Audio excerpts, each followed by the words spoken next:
single bond only structure, and saturated unsaturated structure will those with multiple bond structures. And then we'll also talk about now, because we'll be having different structures that we'll be drawing. Some of the structures we are going to use the same number of atoms, but we'll be able to draw different structures from the same number of atoms that we are having, and we will classify them as isomers. And our isomers will be classified in terms of their chain, or their functional group, or their position of the functional group. Already I said we are going to talk about what is the functional group and what do we mean by a functional group. Let me just go back a little. So I think as I was showing you the structures that I indicated, I was just drawing just simple structures where carbon was forming bonds. But you could see that always when I was drawing a structure where there's a carbon, I was making sure that there are always 4 bonds around the carbon. Even if I say a carbon bonds with oxygen, I will also indicate that there are other 2 atoms that can still bond with the carbon to form the 4 bonds, or to make sure that everything in the structure is complete, because we cannot leave a structure with an incomplete structure. So we need to include other atoms so that our chemical bonding is complete. So that is why I'm saying always you will check if maybe a carbon is forming double bond with another carbon.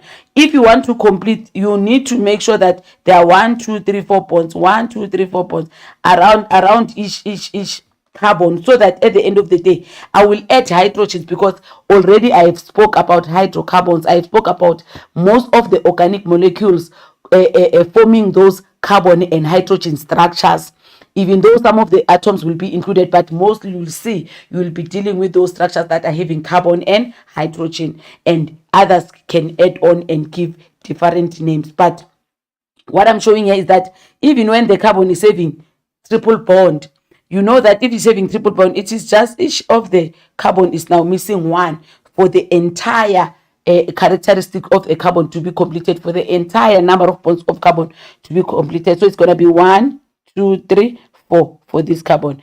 1 2 3 4, because remember the triple bond is shared between the 2 carbons, so it means both of the carbons qualify to have the triple bond. It is between the 2, so both of them are just missing 1 bonds for the entire structure to be completed. So you need to remember that always when you draw a structure, you need to take a breath and just count the number of bonds around each carbon, because if there are more bonds or less bonds, you will definitely be penalized. Meaning that when you are always drawing structures on organic molecules, you just have to go back a little bit and try and check whether you are still in order in terms of the properties of carbon forming bonds with other atoms.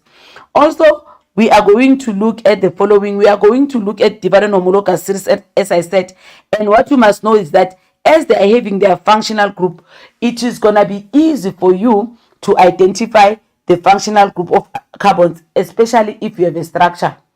But there will be time when you are given a name of a compound. Then there must be ways on how do you identify the compounds. Let's look at the homologous series.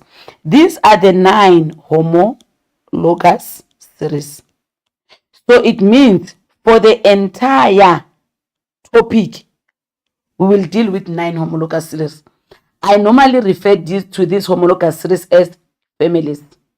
So there will be 9 families of organic molecules that we'll be talking about.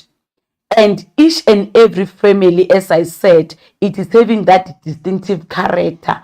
So it means you need to know the difference between each and every family. The first thing that we are going to do, we are going to look at their functional groups.